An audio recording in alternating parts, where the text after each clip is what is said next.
Emploi, travail, chômage, ces mots ont plus que jamais un sens face à la crise. Ajoutons-y télétravail, activité partielle, masque en entreprise, le marché du travail change directement sous nos yeux.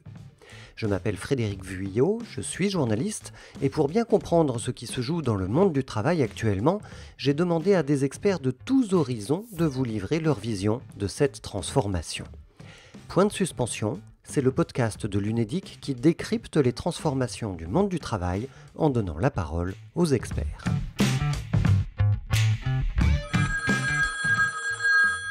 Aujourd'hui, on parle des inégalités sur le marché du travail, mais pas uniquement. Nous sommes avec un journaliste qui vient de publier Portrait d'une France à deux vitesses aux éditions de l'Aube, un ouvrage que vous avez co-signé avec Dominique Vidal. Bonjour Samuel Shalom. Bonjour.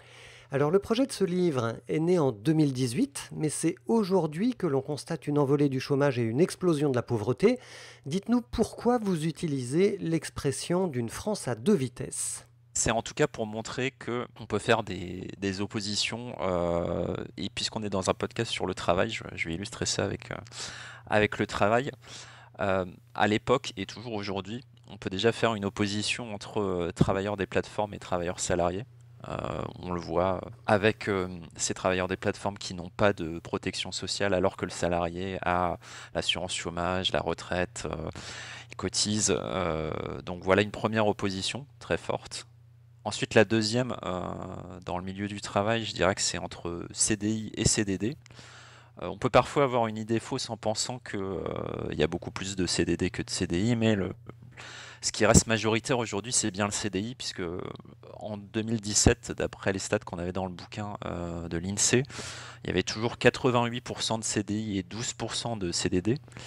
Mais en revanche, ce qu'on constate, c'est en termes de volume de contrats signés tous les ans, ce sont les CDD qui sont bien dedans. Et c'est un phénomène qui s'explique notamment par le fait qu'il y a de plus en plus de contrats courts. Et surtout, dans ces contrats courts, de contrats très courts, donc ça veut dire des contrats d'un mois, voire d'une semaine, voire d'un jour, ce qui explique cet énorme volume.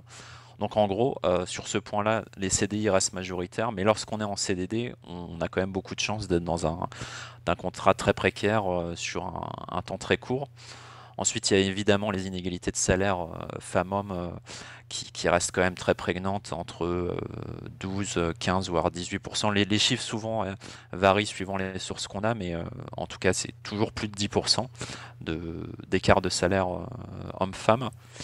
Et puis pour terminer sur ce point-là, il y a aussi une hypothèse qu'émet Hervé Lebras, le démographe que j'ai interviewé dans le chapitre sur l'emploi, et qui explique que il peut y avoir une inégalité entre des gens peu diplômés, souvent ouvriers, qui sont ou non enfants d'immigrés. Et ça, c'est un truc qu'on n'entend pas souvent. Il a pris la data de l'INSEE, du recensement, et il s'est aperçu que souvent les enfants d'immigrés ont plus de motivation pour avoir une ascension sociale. Et on constate qu'ils arrivent au bout d'un moment à sortir du métier qu'avaient leurs parents. C'était à peu près les grandes oppositions qu'on peut mettre dans l'emploi lorsqu'on parle d'inégalité. Donc il y a des vraies tendances qui se dessinent. Est-ce que sur le plus court terme, est-ce que vous diriez que la crise sanitaire a accéléré ces inégalités ? Accéléré sûrement, mis en lumière aussi, parce qu'il faut toujours rappeler qu'elles préexistaient à la crise du Covid, mais vous avez raison, ça les a accélérées, notamment si on prend le chômage, puisque c'est quand même le plus effrayant, je trouve. L'idée d'Emmanuel Macron et de son ancienne ministre du Travail à l'époque, Muriel Pénicaud, quand on a écrit le bouquin, c'était d'arriver à 7% de chômage en 2022. Donc à la fin du quinquennat, on va sûrement pas y arriver, puisque là, on est à 9%, je crois, de chômage au troisième trimestre de cette année. Mais du fait de la crise, parce que l'orientation était à la baisse avant la crise sanitaire. Oui, effectivement. Mais là, le souci, c'est qu'on ne sait pas exactement quand cette crise va terminer. Et du coup, les prévisions déjà sont difficiles à faire. Et en plus de ça, on n'a pas encore tous les effets des dispositifs de chômage partiel qui ont été mis en place pendant la crise. Donc pour le moment, il y a un peu un effet artificiel où je pense qu'on n'a pas encore les vrais chiffres du chômage, quoi. Il va y avoir encore des licenciements, des entreprises qui vont fermer. Et dans les prochains mois, du coup, je pense que c'est assez difficile de le savoir, mais en tout cas, si on en revient aux effets de la crise sanitaire sur les inégalités, le chômage en est une, mais il y en a bien d'autres. Il y a aussi le fait qu'on l'a bien vu avec, en anglais, les frontline workers, les personnes qui travaillent en première ligne, donc que ce soit les infirmières, les caissières. J'utilise exprès le féminin parce que c'est quand même essentiellement des femmes, où il y a un souci de salaires qui sont souvent très faibles, en général autour de 1500 à 1800 euros, je crois. Et donc cette crise a quand même vachement montré ça, que les personnes les plus confrontées au Covid étaient aussi les personnes qui avaient un problème de rémunération. Et pourquoi je dis ça, c'est aussi parce qu'il y a le souci derrière de ceux qui ont accès ou non au télétravail. Sachant qu'une grosse majorité de cadres y a accès. Mais si on prend dans l'ensemble, il y a seulement 40% des emplois qui peuvent être télétravaillés dans les pays développés. En France, je crois que selon le ministère du Travail, c'était à peu près un tiers. Donc c'est très faible, quoi. On parle beaucoup de cette nouvelle vague du télétravail, mais ça concerne quand même que une petite partie des actifs en France. Et puis aussi, il y a plusieurs études là, publiées récemment qui montrent qu'il y a eu des écarts de salaire encore plus élevés entre les plus modestes et les plus aisés. C'est notamment, je crois, une étude de l'Institut des politiques publiques et du Centre pour la recherche économique et ses applications qui ont publié cette étude récemment. Donc voilà, il y a à la fois télétravail qui ne profite pas à tous, des écarts de revenus qui sont de plus en plus forts entre riches et pauvres, pour faire simple, et puis ces frontline workers, ces personnes qui travaillent au plus proche de l'épidémie et dont la crise a mis en exergue le fait qu'elles ne sont pas forcément assez payées.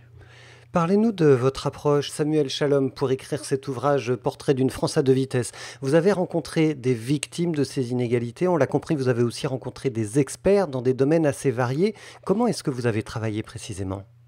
En fait, comme on a coécrit le bouquin, on s'est un peu réparti chacun différemment la manière de faire nos chapitres. Moi, j'avoue que je suis quand même plus resté sur des experts sur chacun des domaines. Moi, j'ai essentiellement travaillé sur l'emploi, les transports, le logement, les seniors et les vacances. Et sur chacun de ces domaines, moi, ça a surtout été des sociologues, des économistes, mais mon co-auteur, donc Dominique Vidal, est lui plus allé auprès de gens, on va dire, qui accueillent des publics confrontés aux inégalités. Donc, par exemple, dans un chapitre sur l'alimentation, une nutritionniste, un médecin généraliste dans le 13e arrondissement qui accueille pas mal de gens autour qui sont dans des HLM, donc plutôt des gens de milieux assez défavorisés.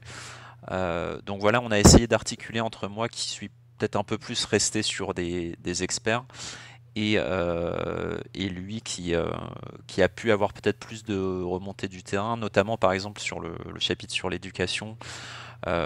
Toute la question de l'intérêt des prépas, la question de comment sont traités les élèves au sortir du lycée avec Parcoursup, les algorithmes qui sont derrière sont-ils vraiment égalitaires ou non? Est-ce qu'on a autant de chances lorsqu'on vient, je sais pas, de Bondy, d'être pris à la Sorbonne que lorsqu'on vient du 5e arrondissement? Voilà, tout ce type de questions a pu être aussi abordé grâce à ce mélange.